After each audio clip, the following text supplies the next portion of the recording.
Hello বন্ধুরা, তো আজকে আমরা যাচ্ছি ঘুরতে। আর কোথায় কোথায় ঘুরতে যাচ্ছি সেটা তোমাদের সঙ্গে শেয়ার করব।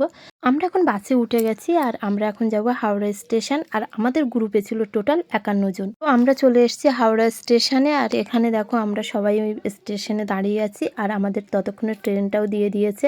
আমাদের ট্রেনটার নাম ছিল সরাইঘাট এক্সপ্রেস। আর এখানে সবাই আমরা অপেক্ষা করছি, এখন ট্রেনে উঠবো। আমরা ট্রেনে উঠে গেছি, এখন আমাদের ট্রেনটা ছেড়ে দিয়েছে 4:05-এ। ট্রেনে ওঠার পরেই আমাদের টিফিন দিয়ে দিয়েছিল ঝালমুড়ি আর চা। সম্পর্কে আমার ননদ হয় আর এই দিদি কথাগুলো বলছিল, আমার খুব ভালো লাগছিল, তো তোমাদের সঙ্গে শেয়ার করলাম। হ্যালো গাইস, আমরা মেঘালয় ট্যুরে আমাদের প্রথম মশলা মুড়ি হলো, এবার চা আসছে, রাত্রির ডিনার দেখাবো। বাই। লোভ হলে কিচ্ছু করার নেই, আমরা ট্রান্সফার করতে পারছি না।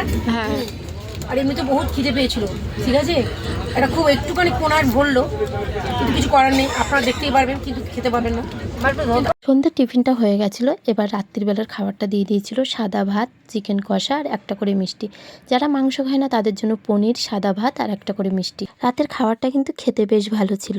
রাতে খাবার খেয়ে ঘুমিয়ে পড়েছিলাম। পরের দিন সকালবেলা উঠে মুখ হাত ধুয়ে এসে দেখলাম 1 কাপ করে চা আর বিস্কুটটা আমাদের ছিল। আর সকালবেলার ব্রেকফাস্ট দিয়ে দিয়েছিল একটা চিড়া ভাজার প্যাকেট, একটা কেকের প্যাকেট আর দিয়েছিল বিস্কুটের প্যাকেট, কমলা লেবু, ডিম সেদ্ধ আর পাউরুটির স্যান্ডউইচ। হালকার ভিতরে ব্রেকফাস্টটা কিন্তু খুব ভালো ছিল। ব্রেকফাস্ট করা হয়ে গেছে আমাদের। এখন আমরা কিছুক্ষণ পরে চলে আসলাম গুয়াহাটি নেমে আমরা সোজা এখন চলে যাচ্ছি বাস স্ট্যান্ডের দিকে। আর বাস স্ট্যান্ডে গিয়ে ওখানে দেখো আমরা গাড়ি ধরবো।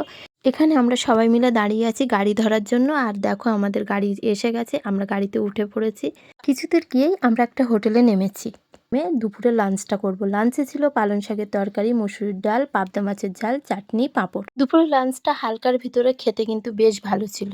আমাদের দুপুরের লাঞ্চ সবার হয়ে গেছে। এখন আমরা সবাই মিলে বাসে উঠে গেছি। এখন আমরা চললাম শিলংয়ের উদ্দেশ্যে। আমার এই পাহাড়ি রাস্তাগুলো খুবই ভালো লাগে। তোমাদের কেমন লাগে বন্ধুরা, কমেন্টে জানিও। আর দেখা হচ্ছে দ্বিতীয় ভিডিওয়।